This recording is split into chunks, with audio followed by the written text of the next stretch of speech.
Welcome to Long Takes, a new podcast from ScreenCrush.com. I'm Erin Whitney, senior editor with ScreenCrush, coming at you from New York City. And I'm Britt Hayes, associate editor with ScreenCrush, coming to you from Austin, Texas. Long Takes is a new podcast where we're going to dive into deep discussions around controversial topics, representation of women and minorities, diversity issues, all the stuff that inspires lots of hot takes on Twitter and social media, everything relating to film and TV. This week we're discussing Paul Verhoeven's Elle. Isabelle Huppert plays Michelle, a video game developer in France who is sexually assaulted in her home and has a very unusual reaction to the attack. This week on our first episode, we're joined by Rob Hunter, the chief film critic from Film School Rejects. Hello! So we could just dive into this, and I guess before we start talking about the movie, I just want to say a quick content warning. We are going to be talking about sexual assault as it relates to the film, and a quick spoiler alert that we're going to be talking about everything that happens in Elle, so if you haven't seen it, be sure to check it out in the theater first, and if not, then you have been warned. I've seen this movie twice, and I love it, but I did have some complex feelings about the ending and about the third act, but I think I appreciated them a little bit more going into it the second time, so I'm excited to talk about that here and just sort of unpack all of it. But what was your guys' reaction to the movie? I like you, I've seen it twice now. I feel like I felt kind of the same about it both times. I didn't really have any complex feelings. I mean, my complex feelings definitely didn't have to do with any of the sexual assault scenes, but rather like basic narrative and dramatic stuff, especially with like her family life. I think the second time around, I had somehow an even more positive reaction to it. And maybe that's just in the context of current election. What about you, Rob? I feel like I need to see it a second time, and even though I don't have the love for the film that you both do, when I walked out of it, this is a couple months ago, I saw it at a festival, and I haven't really stopped thinking about it, but I also haven't really found myself kind of settle on, even though it's been a couple months, I haven't quite settled on what I would consider to be a kind of like a finished opinion of it. And so I've been wanting to see it a second time because parts of it are problematic to me. Like Britt said, I mean, not necessarily the parts that potentially would be problematic to some people, but the ending is trouble for me. I basically have to look at the movie a few different ways, and only one of the ways really works for me. And I think I have to do some kind of forcing to make it work for me, even in that category, if that makes sense. I mean, to me, it works as a black comedy, and that's where it works best. Beyond that, I'm having trouble.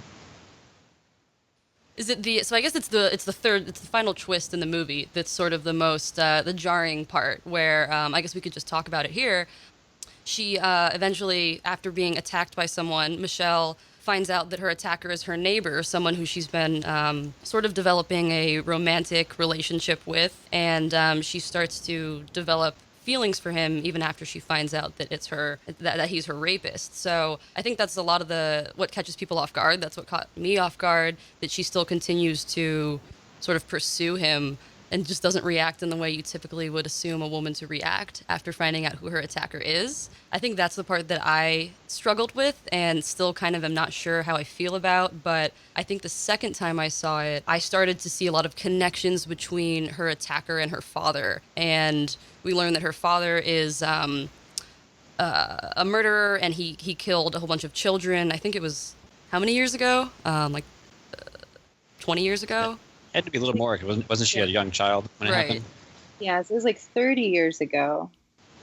Yeah, so it was a while ago. But I think I'm just going to say, I think that to me was kind of an interesting thing, and it's one of the reasons I wanted to watch it again, is because it feels like that part to me, that involving the father, in some ways feels kind of disconnected, like it doesn't fully belong in this story. But when I do give it more thought and work on it, the best I can come up with for me is that's kind of a way to kind of explain her kind of desensitized attitude about relations and human interactions. And so it for me it kind of explains that, and then that itself then goes on to inform her reaction to the assault. I would say that I don't get more out of that. I would say that I agree and disagree with both of you to an extent. I think it's important. The context, I think, is important, that she works, like, she's the head of a video game developer with her friend. And that's a job that entails a lot of, like, exploiting women visually. I mean, we see scenes where the animated character is being raped and penetrated by a monster. And I think it's also important to note that like she's a very powerful woman who already has agency. And so for me, I mean, the relationship with her dad and where that figures into it, I've seen people talk about how, oh, it could be a film where we're seeing a woman basically come to accept the fact that she's a sociopath. And I think that that's a really easy reading because it puts a lot of the onus on her father. And it's a really reductive way to analyze a female character. And I think Verhoeven puts that there intentionally, almost like to be misleading thematically, because I think that, Rob's onto something with that she's been desensitized. I don't know that it's necessarily being desensitized, but I think that it's like she's already been a victim once in her life. And because of that, she's had to be strong and resilient. So no, she's not going to react to being raped or sexually assaulted the way that most women would, or the way that we think most women would or should. Like, she's, like many women I know, she has been victimized before. So that breeds a certain sort of strength. And she views it in a different way. I mean, as for like pursuing her rapist romantically, again, like, if you take into account like her background with her father, her job, which shows us how powerful she is and how, I guess, almost like obsessive she is about control. I mean, she exercises control in everything. For me, it's not that she's developing romantic feelings for him. It's that she's attracted to what she sees as almost a game, like a sex game between the two of them. It's a power game. And it's like, then it becomes like almost any dominant submissive relationship where the person that is the submissive typically, despite what something like 50 Shades of Grey tells us, typically has the actual power. Like, they're the ones who say when. And so for her, she's found someone who can take control over her in a way that nobody else has. I mean, I'm not saying that it's like an endorsement of anything. I'm not saying it's an endorsement of rape. I'm not even saying that the movie is saying that, like. I think that's where, like, I kind of am with you on some of that, but I feel like when I step away from the movie and think, okay, now what is the end point of this movie? Not that every movie has to have one, but what is the takeaway here? Besides just that I was entertained, by this absurd comedy. When I do that, I'm kind of stuck trying to find a way to connect the dots in a way that is in any way positive towards women. Now, I mean, there's the basics of obviously the assault. I mean, I understand that she's taking control, and to your point about she kind of turns it into a game and all that, and then even the stuff earlier with her father, everything. It feels to me, again, I've only seen it once, so this all may change after a second viewing, but it feels to me like all of these determining factors in her life, all the things that actually force her hand, do come are instigated by a male. Now, whether it be when she was a child with her father, whether it be with this assault, and now she's kind of like smacked out of her shell of always being in control, but it's still at the hands of a man. Even her son, I know she's her kind of grasp on the whole motherly thing is also incredibly strong, that I don't think we would see if this was like a daughter character. Like, it feels like it's specifically to a son character. And so all these things seem to be more like reactionary towards what she's gotten from men, as opposed to something coming just organically out of her. And I think, and so I can't make the jump to it being this postmodern feminist film or that kind of stuff, because I don't feel like it has that core to it, where it's not, unless it's feminist to say that she's choosing to be only reactive or inactive, except for how she responds to these male influences. And that to me is, I guess, like kind of the core of what I'm kind of struggling with it, to make anything more of it other than just being, again, an entertaining comedy. I feel like for me, where the feminist thread came through, or post-feminist, or whatever label you want to put on it, was in the final act when she's in the basement with the neighbor, and the moment where he's about to slap her and she says, "Do it." And he sort of like holds his hand in the air and he's like, I think he says, "It doesn't work that way." Or it can't work that way. And to me, like, that was the switch where I saw it, especially the second time more so, where she sort of steals back the gratification of violence and sort of steals back this satisfaction that he gains from the assault, and it becomes hers. And to me, that was turning this like violent act by a male on a woman into something that was her own and using it for her benefit. And then she gets off on it, and he if you sort of like look at the reaction on his face as she's touching herself on the floor, it's just sort of this look of horror. And that to me the second time was like even stronger, that this is like now she's in control. And while it may look like, I don't know, while it may look like she's sort of endorsing it or allowing him to, it's such a fine line, because it I know it's not saying it, but it comes so close to saying that no sometimes means yes. You know what you know what I mean? I mean, the fact that because he's not in on the fact that she's getting off on it until she, says that. right. That she's aware of it. She's letting it happen. By that, she's basically courting another attack from this person. He's not aware of any of that. So to him, it's still an assault on his end, whereas she's kind of open to it. But again, not that it needs to have this message, but it's such a sliver line between saying just what it is, but then also that in this woman's case, she ended up because I mean, there's a whole subgenre of these just stupid poorly written things by men in both mainstream film as well as like just like obscure Japanese stuff where the woman is attacked and then like partway through the attack shifts into visibly enjoying it and so there's a whole culture to that. And even though this is obviously far more nuanced take on it and far more literate, it's to that point it comes down to it where it's again it's just so such a sliver line, so close to saying that in this woman's case she was assaulted, but for her it worked. She turned it into a positive, not in like a way of becoming like a victim and recovering from that, but the actual assault itself, she found a thrill from it. So it's like it works as kind of like an exploitation, but I'm stuck on it.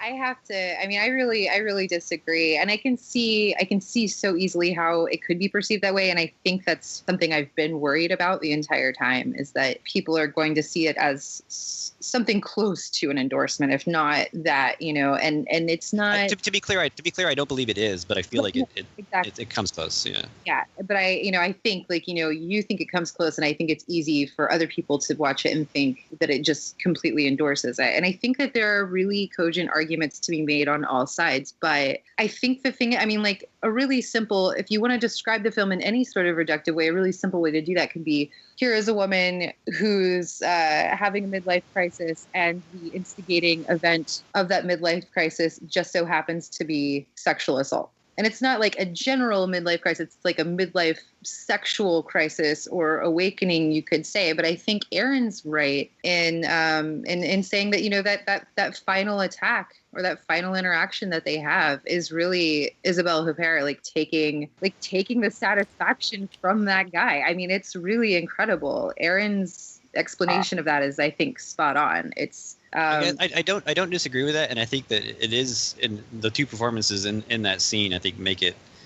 it kind of hit you with that you realize this is what's happening. But I get that, and there's a kind of like a pattern to that as far as, I mean, you've got other instances, other types of things where you reclaim, mostly it's verbiage, but different segments of society will reclaim terminology or behaviors to kind of empower it and make it their own. Basically, and then in that way, it kind of minimizes what the oppressor was trying to do with it, But in this case, she does that. He's obviously put off by it because this is no longer the thrill he's looking for. But we're still stuck with the fact that, well, okay, but she's still being raped. So yes, she spun it, and now she kind of threw it back in his face that, well, I'm actually enjoying this, so therefore, you don't control this situation. But it's still a rape. I mean, even if it's just from his point of view, it was still a rape. And so to turn it, I mean, it's the smallest of victories, but I feel like it's, I don't know. I just keep coming back to like these various elements kind of build to a head, and then just for me kind of disconnect from what I can do with it. I don't know what to do with it at that point. As far as I don't feel like it fully succeeds.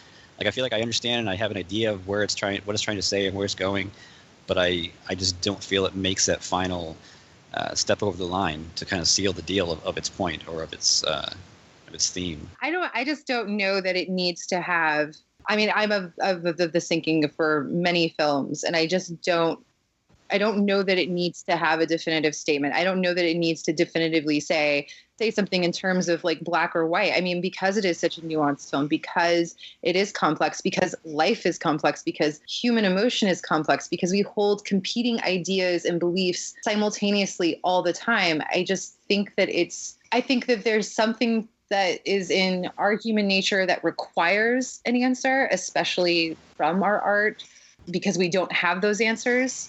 But I think that, if Verhoeven had essentially come out through the film and said, like, no, this is wrong, this is bad. I mean, like, no, like, we're all adults. We know that sexual assault is wrong. I don't need Verhoeven to tell me that. Like, I don't need Isabelle Huppert to tell me that. I don't need her cat to tell me that. Like, I can see it for myself.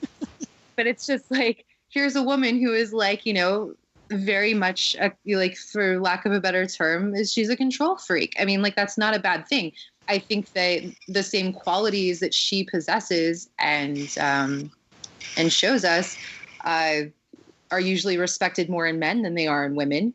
But she's someone who is obsessed with the idea of control. And like, in the simplest terms, like, she is sexually assaulted, and it just so happens that the guy who rapes her happens to rape someone who is obsessed with control and finds a cathartic release in that experience. I agree with you about like the cathartic thing, because I feel like when I was watching this the second time, the first thing I wrote in my notes was that I wrote down like, this is her story, because it's not like a movie that's about, sexual assault for every single woman. Like, this isn't, a universal, it's not a universal issue, and it's not the universal reaction. Like, this is very much this character's story. And I think the assault is so grounded in her background. And I think the first time I saw it, her whole, the background of her and her father sort of didn't connect to me to the assault. But the second time, I started to just see those connections and how much that, like, why this woman is in control. Like, why this woman, when she's watching the video game demo, she says, the orgasm's too timid.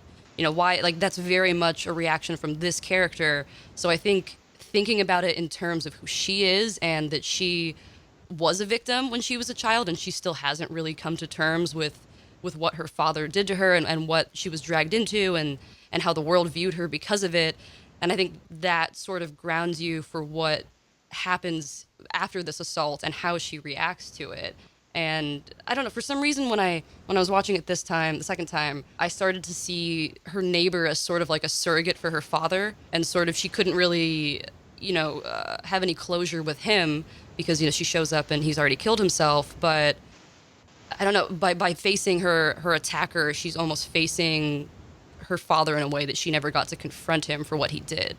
I don't know, that sort of helped me tie it together, I guess. That's an interesting way to look at it, because I think it's really easy. And I've heard this, like, I heard it when I saw it in September. Like, I've heard people talking, especially guys were saying, he's just like sort of just blaming her behavior on her dad. But I think that that's a much more interesting way to look at how the relationship there informs her decision. And yeah, I mean, like, that's definitely part of the cathartic experience. I think for a lot of, I don't want to make blanket statements, but I think for some people who do engage in submissive and dominant sexual relationships, the reason that the woman who, like, if the woman is being submissive, the reason why is generally because there's a catharsis to allowing yourself to be under a man's control, like, in this very specific environment. And what it is that because, like, you're the one who has the control, like, you have the authority, like, you may be pretending that you don't, but, like, ultimately you're the one who says, like, this is not okay, and this is okay, and this is how this is going to happen. And so it's just kind of like playing a power game, and it's taking something that we deal with in society every day into a completely different context. Like, I don't know, it's like, it's really interesting to me. So that's why I just thought, I realized while watching it, even the second time, is just like, wow, like, here's this person who's, controls everything and controls all aspects of her life. And this guy that rapes her just, like, happens to give her something that she never knew. I think, it's also about perception. Like, yeah, in his mind, he's still raping her. I don't know what he's thinking when she starts pursuing him. Like, I don't know how he thinks that's supposed to go. Like, she's just going to keep fighting him off every time. Like, why else would she go to his house? I don't know what he thinks, but I mean, like, but I don't know that we're supposed to know what he thinks. Like, this is all very much from her perspective. And from her perspective, this becomes a sex game that she's enjoying. And I think that that's, like, really incredible. I think that's, I agree with two things that you guys both just said. One, that it is specifically her story, and everyone else is kind of like, circling her. And then also to Britt's earlier point about that not all movies, need to have a definitive, and this means this, the end, and I love ambiguous endings. I love things that kind of, like, leave discussing it afterwards. So that to me in and of itself isn't the problem. But with that character, I think, and like I said when we first started, I think that because my idea of looking at this movie is, looking at it a few different ways. It's in some ways an exploitation film. I think people call it like a rape revenge film, but I don't really think that applies. But it has elements of that to it. then there's the part that I'm not getting really, which is again maybe the heavier meaning or the commentary or the the some of the more specific gender issues that are being discussed. But where I do land and where it does work for me best is, like I said earlier, as strictly as a comedy of of relationships, of manners. I mean, if you watch her behavior, I mean, even because there are subplots and other side characters going on around here that don't have anything to do with the sexual assault, and I think those are the elements that to me more inform her character, and also I'll see more inform the film and make it a fuller, more entertaining. Which it's weird using that word for a rape film, but you know what I mean, film, because these are where you get to see her kind of interacting with people. And now I don't always buy it. One of the problems I think I have with it too that affects the more serious elements is that I don't necessarily buy certain things. Some of her behaviors I don't buy. That video game, I know this is such a minor thing, and you're just both going to scoff here, but like in no way, shape, or form is that like a realistic video game. And so, but both in the degree of the sex that they're putting in there for any kind of big company, but also just the look of it. It's screamed like the idea of somebody's idea of a video game as opposed to a real one. So that to me was, it's again a minor false note, and maybe I'm a geek for thinking about it because of video games, but I just feel like that kind of knocked me out. And then some of her behavior towards other characters. But the core for me that works, like I said, is leaving aside this odd behavior, is her interactions with everybody else, whether it be coworkers or her family. And then from there, I can take a step into like, okay, and of course, this is how she's going to handle, something like this assault, because this is essentially her persona, her character, the way she interacts with everybody in general. So to me, it was kind of it works better as a story about just her character in general, her interactions in general, her behavior, communicating, even at the most basic levels with those around her. Whether it be at work or at home, or obviously with this stranger busting in through her window. And then that, again, I can then take that and everything else kind of falls into place. But trying to come at it from a more serious or more thematically serious angle, I just can't connect, because even at the end, if you get to the end, when it's, everything's wrapping up, and this is what doesn't work as a rape revenge film too, it's her son that comes in and kind of like ends, this part of the story, by killing the attacker, right? So it's, again, one more instance where it's a male character making like a resolve, like actually putting like a period at the end of something. Whereas, again, this is what I was saying earlier, that I think that she doesn't have things that come organically out of her. She's either reacting to them from men, or she's again stopping them. The marriage ended. She's making an effect on the son with his relationship, but she kind of goes along with whatever he wants to say, whatever he wants to do. He walks all over, and in the end, he's the one that quote unquote saves her, from the attacker, leaving her kind of detached, I think, from any kind of actual action. She's kind of coasting through and riding through, doing it her own way in a very unique way, but it's not it's not action oriented. Like I said earlier, it's more reaction to what the moves the men are making. I kind of I felt just rambled too long. Sorry. No, that's fine. I kind of thought similarly the first time I saw it, because of the son who gets to sort of finish this for her. But the second time, I don't know, I was sort of playing with the theory of, like, did she actually set this up? Like, did she tell the son to come home and didn't tell him why? Like, did she actually orchestrate this ending in a way that we didn't actually see? Which is an idea. Maybe I'm playing with that because I want her as the woman to be the one that actually, defeats him at the end and just uses her son as, like, the tool and the muscle to actually do it. But I don't know. I've been kind of playing with that idea. Did you have, like, a perspective on that, Britt? Yeah, I mean, I do think that the first time I saw it, I was a little disappointed that it was her son that did it. I mean, but at the same time, it's just because it was like, oh, here comes a man like saving a woman. But I think that that's really intentional, and I think that that's another. It's sort of like a comment on. Not really a comment almost, but I mean, given Verhoeven's tendency to satirize, I really do think that's like, in every basic story or movie or whatever, the man comes in and saves the day. But this is a very different story. And what makes it different is that, like, yeah, like that it bows to that trope, but we're left as the audience wondering what would have happened if they could keep going. Like, would he have killed her? Would she have killed him? Would they have found a way to compromise to both get what they want out of that relationship? Like, would she start faking, like, would she start, feigning? Yeah. Like, would they have like developed some sort of relationship based on that? I think it's really interesting. I think it's like, on the surface, you could be like, oh, like, here comes the man to save the day. But I really do think that, like, he's engaging in that trope for a reason, because I just think that he's just like sort of like following, a pattern maybe. I mean, it's a trope, I think, in general, but I mean, the movie, to some degree, again, to the point about some people calling it a rape revenge film, it sets up the idea that she's going to be the one to end it somehow, especially when you add in that obviously her father had this, violent, criminal tendencies. And so you have that combined with, okay, she's been, been attacked. And so a traditional rape revenge movie, she would then be the one to finish him. And so Verhoeven's already kind of, screwed things around in that realm by making her, as far as her reaction to the whole thing, her reaction to the whole attack and how she handles it. And so, if anything, that's the trope that he would subvert, is that he's then say, kind of like puts the final nail in the coffin, saying, well, this is not at all the rape revenge movie you were expecting. And I think that maybe that's part of it too. I mean, I'll cop to, like, I do my best to see every movie like a blank slate, but obviously there are always going to be elements of it that you're kind of will set up some kind of preconceived notion. And so going into a film with that kind of setup, and the very little I had heard about it before I saw it, had that kind of idea to it, that it was okay, it was being framed as a rape revenge movie, is what everybody was calling it, just kind of an odd one. And so it has the expectation of that kind of subgenre, but then it doesn't follow through on it. And again, I'll cop to, as a viewer of a film, not getting what I thought I was going to get is enticing, and I love it when it happens, but maybe I'm just not happy with what I got instead, as opposed to, like, sometimes something can surprise you and, like, wow, I hadn't thought about this, it's great. Maybe I'm just not happy with where it decides to go, because I don't feel it connects the dots. But you guys have made a very compelling argument for me seeing it a second time, which I was already considering, so that's maybe what I need to do.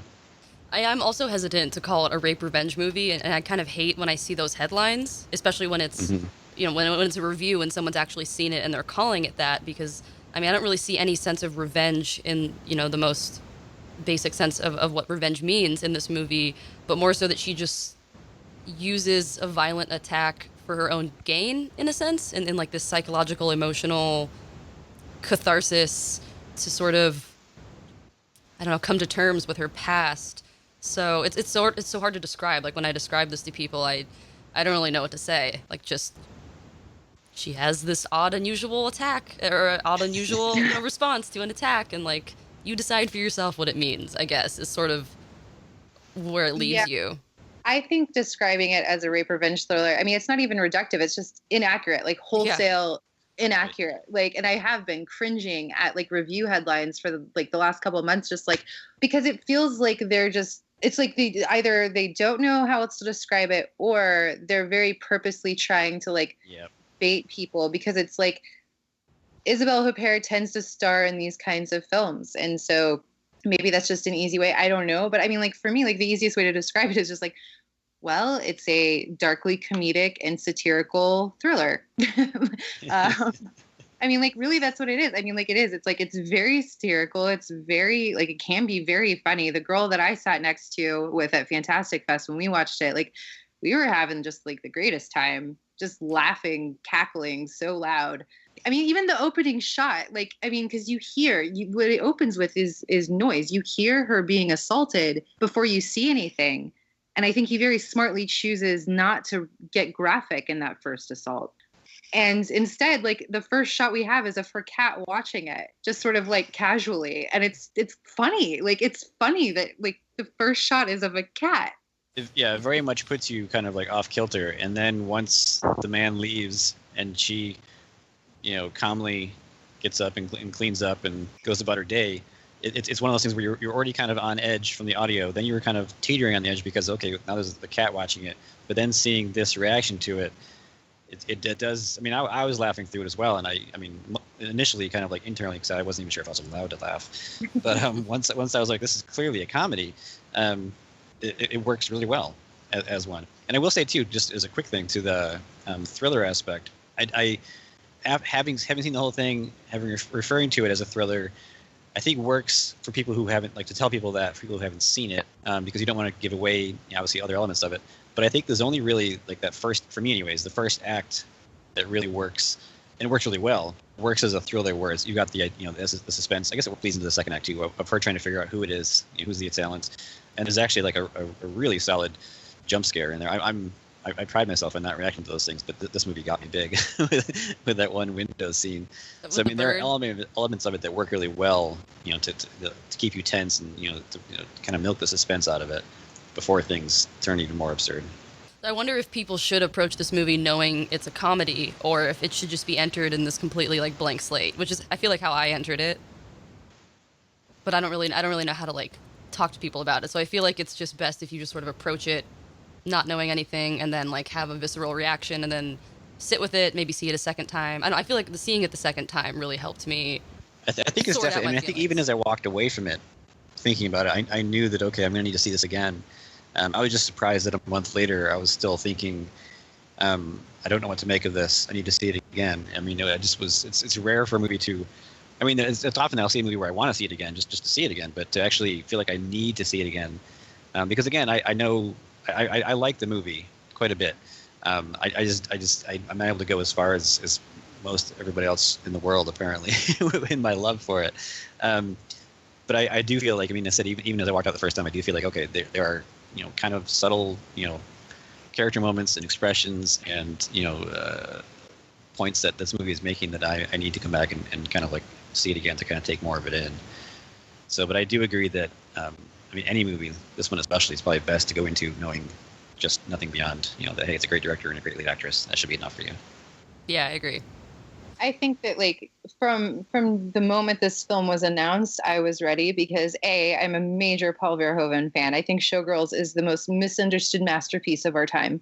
And I'm not kidding. Like, that is a very serious statement. And coincidentally enough, I don't disagree with you, except for that rape scene in the Showgirls. I think that is one of the very few scenes that I will fast forward when I'm watching a movie.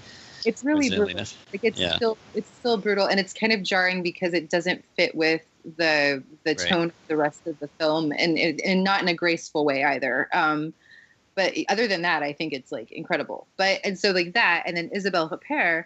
And then The Material, which, this is based on a Philippe Jajan book who wrote Betty Blue. Oh, I didn't know that. Okay, nice. Yeah. So this was actually a book. And in the book, she is a television executive, not a video game executive. But Verhoeven is very visual. And I think that he made a good choice there because it also feels more modern. But anyway, so knowing who's directing it, knowing that it's based on a very smart writer's book, and knowing that Isabelle Huppert is in it. I mean, like, for me, like, I was just like, that's it. Like, I'm ready. Like, give me this movie because this sounds like peak Isabelle Huppert. I mean, it's almost like, in a way, it's like when you watch, like, weird comparison. When you watch, like, I Heart Huckabees, it's like nobody else could play that role because it's like basically satirizing her own work. So, I mean, for me, it's like, for like this, it's like nobody else could do this role because it is almost like it's the rug that ties the room of her work together in a way. Like I think if this same film was being told by a different director and or a different lead actress, I think it would be a far clumsier, less successful experience. Yeah, and the fact that it was almost set in Boston, I think, right? Yes, he originally wanted it to be an American film. I don't know why, considering the trouble he's had here, but like he really wanted it to be in America, and they tried, and apparently they contacted several American actresses, right? And none of them would do it. They were just like absolutely. I read that. I'd be curious to see who it was that he was trying to find and who had said no to it. I think Nicole Kidman was one of them. Is that right? I wouldn't be surprised though. Like, I wouldn't be surprised if he asked like her and like Cate Blanchett. Like, those are the names that come to mind when I think of them. Like that's like those are the obvious choices. And he won't say, which I think is really graceful of him. But it was also a matter of financing. Like, it was hard to get studios to back it here because of the content. Right. Yeah, so I feel like because of her, and I agree that because of her, like, she wraps it together, and the fact that it's set in France, just, I don't know, that little bit of, like, maybe from an American perspective, but just, like, that distant quality, and that it's, like, just has this very French approach to assault, or to just, to women, and them being more in power than in America. Maybe that's just my ideal fantasy, but it just works somehow there. That was something I interviewed him the other day, and that was something I wanted to ask him, but I just didn't get a chance to. It was just like, if he feels as though feminism is a regional thing. Mm. But when he presented the film at the New York Film Festival, somebody in the audience during the Q&A after And by the way, it was like a really odd time to have that screening. It was unfortunate because it was like 3 days after the Trump tape leaked. Oh, that's right. So it was, I know that there were some women there who did not like it. And I had wondered if maybe that had sort of colored their perception a little bit. Not to dismiss their actual reaction to it. But anyway, so somebody had asked him if the film was feminist, and he said no. And so I had asked him about this because he's known for being provocative. And this is where I think he and Nicholas Winding Refn have a lot in common, is they both kind of basically troll their audiences. If you're going to ask him after a screening of this movie if it's a feminist film, he's like, no. I mean, but that was the thing, is that he explained to me that he had just always grown up believing that women were equal and that women were better than men and women were stronger. And these were just ideas that were like ingrained in him. And he's from Holland, so that makes sense. But like in America, we don't ingrain those values in kids. I mean, like, I think we do more now, but we haven't always. Yeah, and we still don't do it enough, but we haven't always. There was a time when we just didn't. It was always just like, that's just the way it is. Women are weaker than men. That's just it. And so like feminism is a necessary cause here. But I think in countries like France and most of Europe, it's not something that they really, it's not something that's as crucial to them, because it's just like everyone just accepts that that's the way it is, like that women are equal. Yeah, I'm interested to see how American audiences react to this in comparison to international audiences. I mean, because it's already been so, debated just among critics. And that I remember the tweets from that New York Film Festival screening, and people were pretty upset with it. So I'm very interested to see what happens. Yeah. It is curious to me to see people get upset with it. I mean, granted, I'm someone who doesn't understand people getting upset with any film. But it could be because its comedic elements are so clear. And maybe that's what offends some of them too. Maybe the mixing of comedy, leaving her attitude and her reactions alone, the mixing of comedy with this topic, it might be enough, obviously, to do it. But it's so clearly, to your earlier point, clearly a tale that I don't think would work in America. I mean, regardless of an actress actually signing on to it, I don't think it would. The sensibilities that people have, the characters have, and it would be harder to kind of make those connections for American characters, going through these same motions, I think.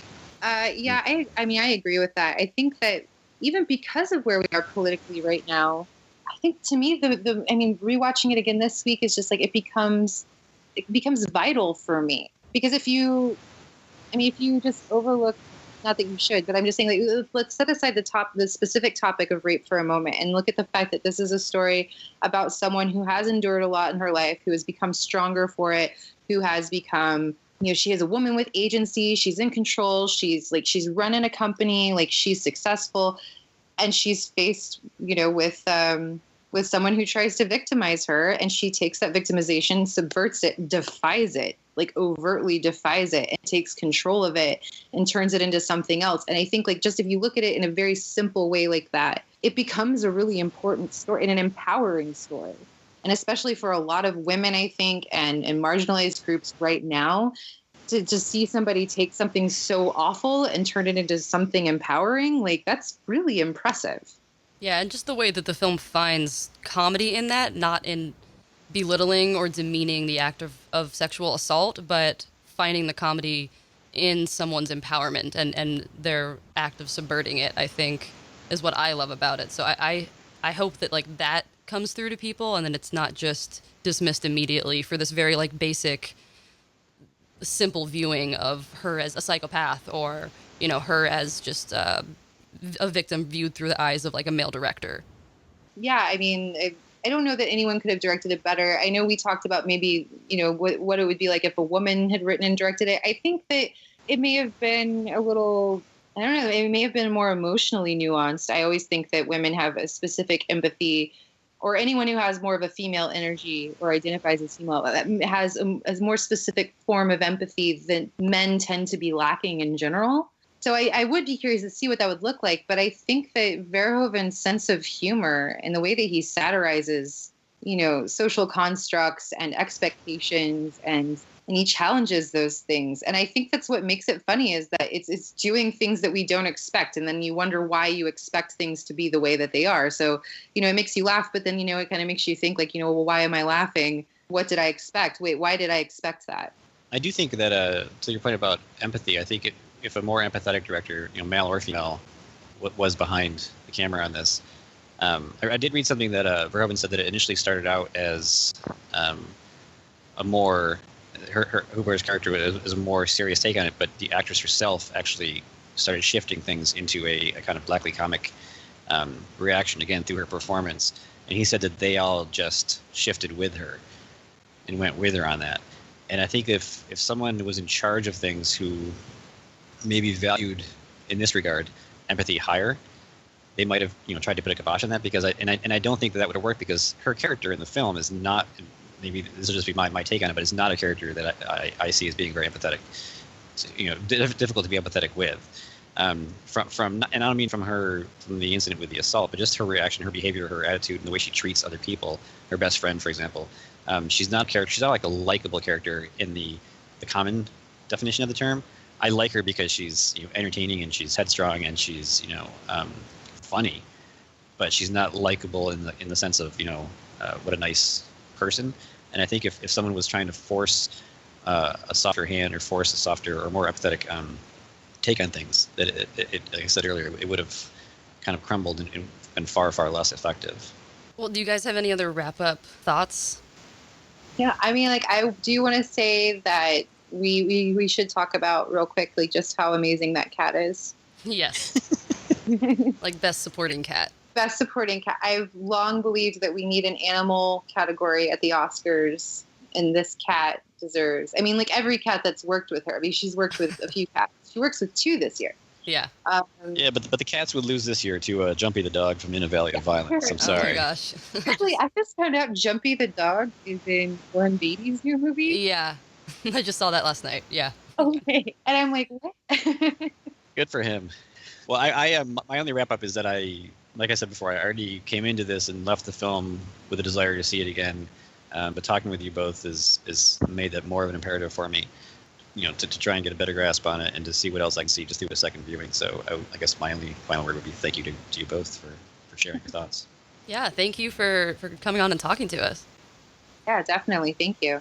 Of course. So Rob, where can you let our listeners know where they can find you online and social media? I am, well, like I said earlier, at film critic at Film School Rejects. I'm on Twitter at Fake Rob Hunter, and Instagram at the same. Those are probably my only social media outlets. Erin, where can people find you? You can find me on Twitter. My username is at Cinemabite, BITE. And you guys can find me on Twitter at Miss Britt Hayes. You can get more from ScreenCrush on Twitter at ScreenCrush News, and follow us on Instagram and Snapchat at the username ScreenCrush. And we'll be having more episodes every other week.